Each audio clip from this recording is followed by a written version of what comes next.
ಒಂದು ಐತಿಹಾಸಿಕ ಮಹತ್ವದಿಂದ ಜಾಗತಿಕ ವ್ಯಾಪ್ತಿಯವರೆಗೆ ಭಾರತದಾದ್ಯಂತ ಲಕ್ಷಾಂತರ ಜನರನ್ನು ಒಂದುಗೂಡಿಸುವ ಹಿಂದಿ ಭಾಷೆಯನ್ನು ಗೌರವಿಸೋಣ.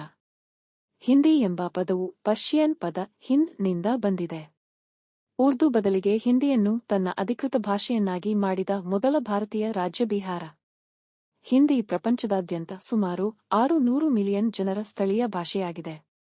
1977ರಲ್ಲಿ ಅಟಲ್ ಬಿಹಾರಿ ವಾಜಪೇಯಿ ಅವರು ವಿಶ್ವಸಂಸ್ಥೆಯಲ್ಲಿ ಹಿಂದಿಯಲ್ಲಿ ಹೆಮ್ಮೆಯಿಂದ ಮಾತನಾಡಿದರು.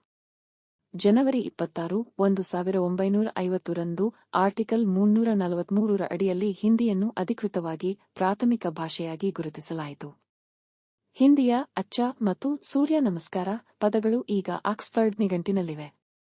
ಮೊದಲ ಹಿಂದಿ ಜರ್ನಲ್ ಅನ್ನು 2000ರಲ್ಲಿ ಆನ್ಲೈನ್ನಲ್ಲಿ ಪ್ರಾರಂಭಿಸಲಾಯಿತು. ಇದು ವೆಬ್ನಲ್ಲಿ ಹಿಂದಿಯ ಚೊಚ್ಚಲ ಪ್ರವೇಶವನ್ನು ಗುರುತಿಸುತ್ತದೆ. ನ್ಯೂಜಿಲೆಂಡ್, ನೇಪಾಳ, ಪಾಕಿಸ್ತಾನ ಮತ್ತು ಯುಎಇ ಸೇರಿದಂತೆ ವಿವಿಧ ದೇಶಗಳಲ್ಲಿ ಹಿಂದಿ ಮಾತನಾಡುತ್ತಾರೆ. Please like, share and subscribe the channel.